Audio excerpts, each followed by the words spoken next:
పోలవరం ప్రాజెక్టుపై నేడు శ్వేతపత్రం విడుదల చేయబోతున్నారు ఏపీ ముఖ్యమంత్రి చంద్రబాబు నాయుడు. ఇక 3 గంటలకు సచివాలయంలో శ్వేతపత్రం విడుదల కాబోతోంది. పూర్తిగా గత ప్రభుత్వం పోలవరాన్ని ఎంత మేర విధ్వంసం చేసింది, ఎన్ని రకాలుగా దాన్ని పూర్తి చేయకుండా తప్పుదో పట్టించే ప్రయత్నం చేసింది, ఎన్ని రకాలుగా దాన్ని విధ్వంసం చేసిందని చాలా క్లియర్గా మొదటి నుంచి కూడా ఎన్డీఏ కూటమి ప్రభుత్వం ఆరోపిస్తూనే ఉంది. ఈ ఆరోపణలన్నీ కూడా ఇప్పుడు శ్వేతపత్రం రూపంలో జగన్మోహన్ రెడ్డి చిట్టా మొత్తాన్ని కూడా చంద్రబాబు బయట పెట్టబోతున్నాడు. దానికి ఈరోజు సచివాలయంలో మధ్యాహ్నం 3 గంటలకి శ్వేతపత్రం విడుదల కాబోతోంది. ప్రాజెక్టు నిర్మాణ స్థితిగతులపై వాస్తవాలను ముఖ్యమంత్రి చంద్రబాబు వివరించబోతున్నారు. రేపు పోలవరం పరిశీలనకు కేంద్రం నియమించిన అంతర్జాతీయ నిపుణుల బృందం రాబోతోంది. నిర్మాణాలను పరిశీలించి ఎలా ముందుకెళ్లాలనే దానిపై నివేదిక ఇవ్వనున్నారు నిపుణుల బృందం. కేంద్ర బృందం నివేదిక ప్రకారం పనులు చేపట్టింది రాష్ట్ర ప్రభుత్వం. సో మొదటి నుంచి కూడా చాలా క్రియాశీలకంగా అన్ని రకాల పనులు చక్కదిద్దే ప్రయత్నంలో ముఖ్యమంత్రి చంద్రబాబు ముందుకు వెళ్తున్నారు. ఇదే నేపథ్యంలో ఆయనకు చాలా కీలకమైన 2 అంశాలున్నాయి. ఒకటి, అమరావతి రాజధానిగా పూర్తిస్థాయి నిర్మాణం పూర్తి కావాల్సి ఉంది. మరొకటి పోలవరం. సో మొదటి రోజు ఆయన సోమవారం రోజున పోలవరాన్ని సందర్శించారు. పోలవరాన్ని మొత్తం కూడా కలియ తిరిగారు. ప్రస్తుత అక్కడ కన్స్ట్రక్షన్ పనుల విషయంలో అధికారానికి తెలుసుకున్నారు.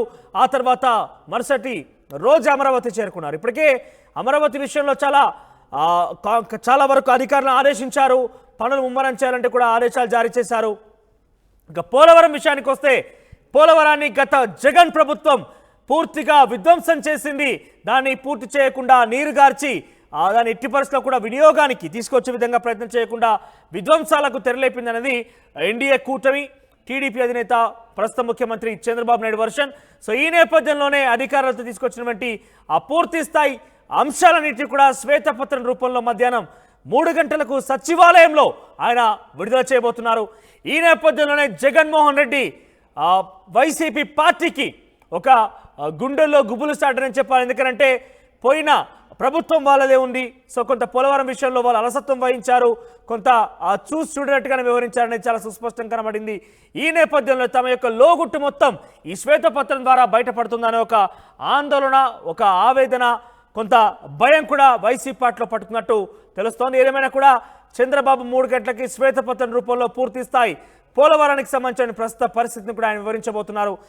మరింత తాజా సమాచార ప్రతినిధి రాజేష్ ఫోన్ లైన్లో అందిస్తారు. రాజేష్, సో శ్వేతపత్రంలో ఎటువంటి అంశాలు ఉండే అవకాశం అని, జగన్మోహన్ రెడ్డికి సంబంధించి గత 5 ఏళ్లలో పోలవరాన్ని ఎటువంటి విధ్వంసకర వాతావరణం క్రియేట్ చేస్తారు, దాన్ని పూర్తిగా కూడా అణిచివేసి కనీసం దాన్ని పట్టించుకునేటువంటి ప్రయత్నం కూడా చేయలేదంటూ చంద్రబాబు ఆరోపించారు. సో ఎటువంటి అంశాలు ఉండబోతున్నాయి పోలవరానికి సంబంధించి శ్వేతపత్రంలో? 2019 నాటికి దాదాపు 72% పోలవరం పూర్తి చేస్తే 5 ఏళ్ల వైసీపీ పాలనలో కేవలం 4-5% మాత్రమే పూర్తి చేశారనేది ప్రధానంగా టీడీపీ చేస్తున్న ఆరోపణ. మొన్న పోలవరం వెళ్లి చంద్రబాబు పరిశీలించిన సందర్భంగా అనేక అవకతవకలు జరిగాయని నిర్ధారణకు వచ్చారు. మొత్తం ప్రాజెక్టును పరిశీలించిన తర్వాత నిపుణులతో కూడా చర్చించారు. ప్రాజెక్టు తిరిగి పూర్తి అవ్వాలంటే, పూర్తి స్థాయిలో నిర్మాణం పూర్తి చేయాలంటే 4 ఏళ్ల సమయం పడుతుందని ఒక అంచనా కూడా వచ్చిన నేపథ్యంలో ఇప్పుడు పోలవరం ప్రాజెక్టు 5 ఏళ్ల కాలంలో వైసీపీ ప్రభుత్వం ఏం చేసింది? ఎగువ కాపర్ డ్యామ్, దిగువ కాపర్ డ్యామ్, ముఖ్యంగా డయాఫ్రమ్ వాల్ అనేది కొట్టుకుపోయింది. 2021 వరదల టైంలో డయాఫ్రమ్ వాల్ అనేది కొట్టుకుపోయింది. దానికి సరిగా నిర్మాణం చేయకపోవడం, లేకపోతే దాన్ని సరిగా పట్టించుకోకపోవడం వల్లే కొట్టుకుపోయింది అనేది ప్రధానంగా తెలుగుదేశం పార్టీ ఆరోపిస్తుంది. వైసీపీ మాత్రం అంబటి రాంబాబు మంత్రిగా అయిన తర్వాత డయాఫ్రమ్ వాల్ తెలుగుదేశం ప్రభుత్వ హయాంలో నాణ్యత లేకుండా నిర్మాణం లేకపోవడం వల్లే డయాఫ్రమ్ వాల్ కొట్టుకుపోయిందని వాళ్ళు ఆరోపణలు చేశారు. ఇప్పుడు డయాఫ్రమ్ వాల్ కొత్తగా నిర్మించాలా, లేకపోతే ఉన్నదాన్ని పునరుద్ధరించాలా? ఇది చాలా కీలకమైంది డయాఫ్రామ్ అనేది.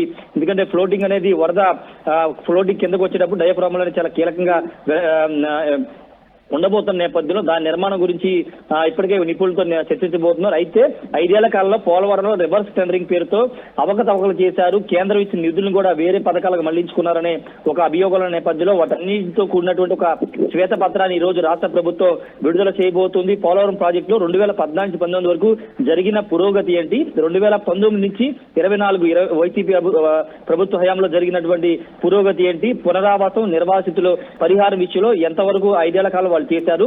అంతకుముందు 2014-19 వరకు ఈ రెండు పునరావాసం పరిహారం కోసం రాష్ట్ర ప్రభుత్వం ఏ విధంగా చర్యలు తీసుకుంది అనే అంశాలతో కూడినటువంటి శ్వేతపత్రం విడుదల చేయబోతుంది. అంతేకాదు నిధుల అంశాన్ని కూడా ప్రస్తావించబోతున్నారు. ఎన్ని నిధులు 2014-19 వరకు ఖర్చు పెట్టాము, 2019 నుంచి 24 వరకు ఎన్ని నిధులు ఖర్చు పెట్టారు, అసలు ముఖ్యమంత్రి స్థానంలో ఉన్న వ్యక్తి జగన్ ఎన్నిసార్లు పోలవరం ప్రాజెక్ట్ ని సందర్శించారు, అసలు అధికారులు ఏ విధంగా పనిచేశారనే అంశాలకు సంబంధించిన వివరాలతో కూడినటువంటి శ్వేతపత్రం అయితే విడుదల చేయబోతున్నారు. మొట్టమొదటి శ్వేతపత్రం అని చెప్పాలి. ఎందుకంటే రాష్ట్ర ప్రభుత్వం అమరావతి, పోలవరంతో పాటు వివిధ కీలక శాఖల్లో అవినీతి జరిగినటువంటి కీలక శాఖల మీద శ్వేతపత్రం దాదాపు 7 నుంచి 8 శ్వేతపత్రాలు విడుదల చేయాలని నిర్ణయించుకుంది. మొన్న కేబినెట్ లో కూడా దీని మీద చర్చించి నిర్ణయం తీసుకున్నారు. ఈ నేపథ్యంలో మొదటి శ్వేతపత్రం పోలవరం ప్రాజెక్టు మీద విడుదల చేయబోతున్నారు. ఇక్కడ ఇంకొక ముఖ్యమైన విషయం ఏంటంటే 2019 వరకు ఒక నిర్మాణ సంస్థ పోలవరం ప్రాజెక్ట్ చేస్తే రివర్స్ టెండరింగ్ పేరుతో రివర్స్ టెండరింగ్ నిధులు ఆదా చేయొచ్చు. జగన్ ప్రభుత్వం వచ్చిన తర్వాత పోలవరం నిర్మాణ పనులు వేరే వాళ్ళకి అప్పగించారు, మెగా ఇంజనీర్ వాళ్ళకి అప్పచెప్పారు.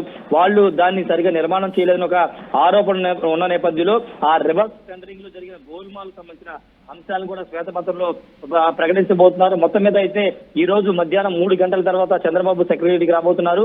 వచ్చిన తర్వాత స్వయంగా ఆయనే పోలవరం ప్రాజెక్ట్ శ్వేతపత్రం విడుదల చేస్తారా, లేకపోతే మంత్రి రామానాయుడు అధికారులు విడుదల చేస్తారని దానిపై ఇంకా స్పష్టత అయితే రావాల్సి ఉంది. ఏదేమైనప్పటికీ గత ప్రభుత్వ హయాంలో జరిగినటువంటి అవినీతి కానీ లేకపోతే పోలవరం ప్రాజెక్టు జరిగిన అన్యాయానికి ప్రజలకు తెలియాలి, ప్రజలకు ఏం జరిగింది 5 ఏళ్ల కాలంలో, అంతకుముందు 2014-19 వరకు తెలుగుదేశం హయాంలో ఏం జరిగింది, ఎలాంటి అభివృద్ధి జరిగింది, ఈ అంశాలను మొదటి నుంచి కూడా ఎన్డీఏ కూటమి ప్రభుత్వం అధికారంలోకి వచ్చినప్పటి నుంచి కూడా సుమారుగా 8-7 శాఖల మీద వాళ్ళు పూర్తి స్థాయిలో ప్రస్తుత పరిస్థితుల్ని ప్రజల ముందు ఉంచేందుకు జగన్మోహన్ రెడ్డి విధ్వంసకర పరిస్థితులు మొత్తం కూడా శ్వేతపత్రాల ద్వారా మేము విడుదల చేస్తామంటూ కూడా వాళ్ళు చెప్పిన పరిస్థితి.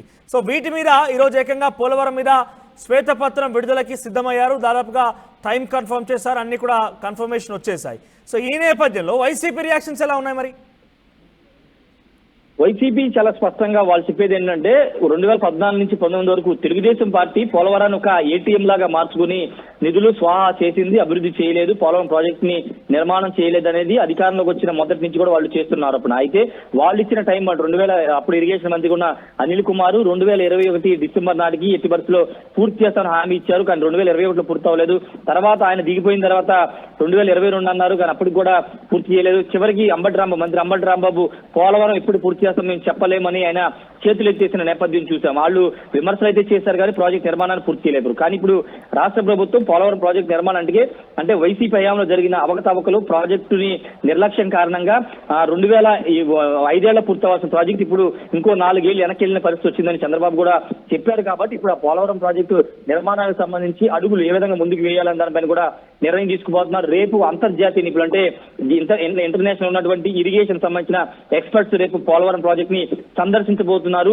ఏంటంటే జరిగిన డ్యామేజ్ ఏంటి, అదేవిధంగా డయాఫ్రామ్ వాల్ నిర్మాణానికి సంబంధించినటువంటి అంశంలో ఎలా ముందుకు వెళ్ళాలి, అదేవిధంగా ఎగువ కాపర్ డ్యామ్, దిగువ కాపర్ డ్యామ్, స్పిల్ వే, వీటన్నిటికి సంబంధించినటువంటి వాటిని పరిశీలించిన తర్వాత ఒక నివేదిక అంతర్జాతీయ నిపుణుల నివేదిక ఇచ్చిన తర్వాత పోలవరం ప్రాజెక్టు పనులు తిరిగి ప్రారంభించే అవకాశం ఉంది. వాళ్ళు ఏం చెప్తారు, ఏ సూచనలు చేస్తారు అనే అంశం మీద ఆధారపడి పోలవరం ప్రాజెక్టు నిర్మాణ పనులు బేస్ అయ్యాయని చెప్పాలి. ఏదేమైనప్పటికీ ఈ రోజు మధ్యాహ్నం 3 గంటల తర్వాత రాష్ట్ర ప్రభుత్వం పోలవరం మీద ఒక శ్వేతపత్రం విడుదల చేయబోతుంది. శ్వేతపత్రం విడుదల చేసిన తర్వాత వైసీపీ నుండి రియాక్షన్స్ వచ్చే అవకాశం ఉంది. ఎందుకంటే వాళ్ళు కూడా మేము 5 ఏళ్ల కాలం ఏం చేస్తామని చెప్పుకునే ప్రయత్నం చేస్తారు. కాబట్టి శ్వేతపత్రం విడుదలైన తర్వాత దాంట్లో ఏ అంశాలని రాష్ట్ర ప్రభుత్వం పెట్టిందని అనే దానిపైన చూసిన తర్వాత అటు వైసీపీకి సంబంధించిన నేతలు స్పందించే అవకాశం ఉండొచ్చు.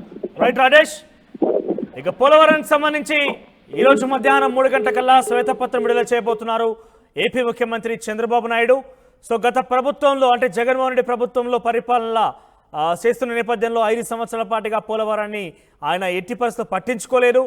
గతంలో 2019 వరకు ఎటువంటి కన్స్ట్రక్షన్స్ జరిగాయి అవి కూడా సేమ్ యాజ్ ఇట్ ఈజ్ ఉన్నాయి తప్ప వాళ్ళు కనీసం దాని వైపు చూసిన దాఖలాలు కూడా లేవంటూ టీడీపీ ఎన్డీఏ కూటమి ప్రభుత్వం ఆరోపణ చేస్తోంది.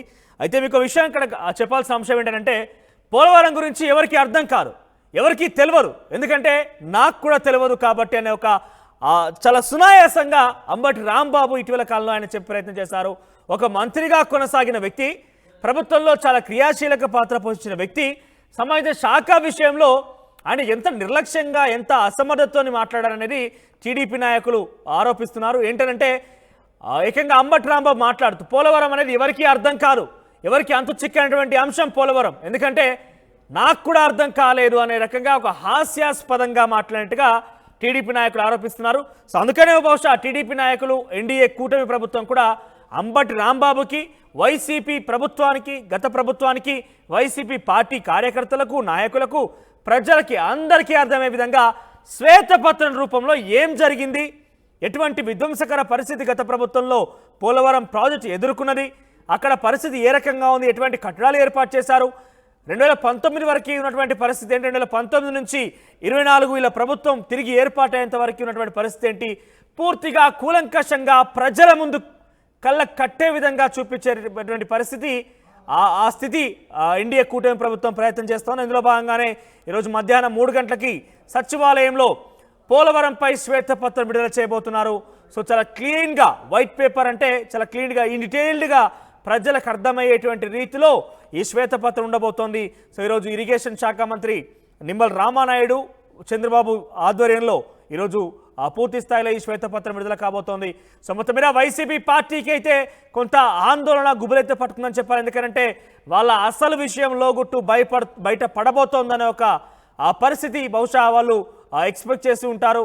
సరే దిశగా ఎన్డీఏ కూటమి ప్రభుత్వం కూడా బయట పెడుతోంది. వాళ్ళంతా కూడా కొంత వైసీపీ పార్టీ నాయకులంతా కూడా కొంత ఆందోళన చెందుతున్నారు, గుబులకు కూడా గురవుతున్న పరిస్థితి కనబడుతోంది. ఎందుకంటే వాళ్ళు ఏం చేయలేదు, పోలవరానికి సంబంధించి వాళ్ళు చేసినంత శూన్యం అనేది ఈ శ్వేతపత్రం రూపంలో మొత్తం బయటపడిపోతుంది. కాబట్టి కొంత ఆందోళన ఎంత తెలుస్తోంది. ఏదేమైనా కూడా మధ్యాహ్నం 3 గంటలకి ఈ శ్వేతపత్రం విడుదల కాబోతోంది. ఇక ఇదే